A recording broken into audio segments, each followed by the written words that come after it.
Na pale watu ambao nimewaona wako pale chini kama watu 10 watu ambao idadi yao haijafahamika mara moja wanahofiwa kufariki dunia katika eneo la Naiti Makuyuni wilayani Monduli mkoani Arusha baada ya gari ya kampuni ya Kandahari iliyokuwa inatokea Moshi mkoani Kilimanjaro kuelekea Mpanda mkoani Katavi kugongana uso kwa uso na lori la kubebea. Kwa mujibu wa mashuhuda wa ajali hiyo, wanadai kwamba dereva aliyekuwa akiendesha gari hiyo ya abiria amefariki hapo hapo. Kwa pale zimepata ajali hiyo fuso wenyewe hiyo tanda mwenyewe ameanguka huko pembeni, na yeye alikuwa anataka awape fare na yeye akashindwa akaangusha gari.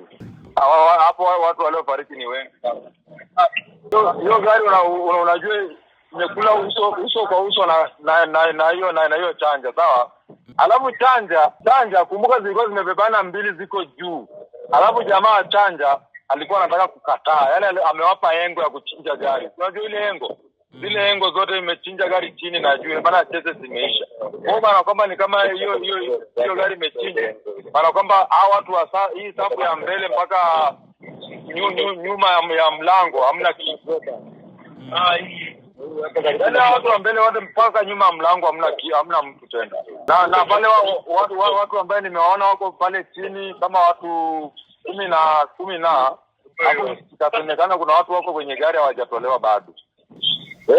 Ndio pitia wakati sisi tunapita pale ndio pitindo hapa ndio ikapangwa jamu tukaweza kupita sisi. Bado AyoTV pamoja na millardayo.com inaendelea kulitafuta jeshi la polisi mkoani Arusha kwa ajili ya kupata ufafanuzi pamoja na taarifa zaidi kuhusiana na ajali hiyo. Ripoti za AyoTV kutokea mkoani Arusha. Naitwa Godfrey Thomas Ngomba.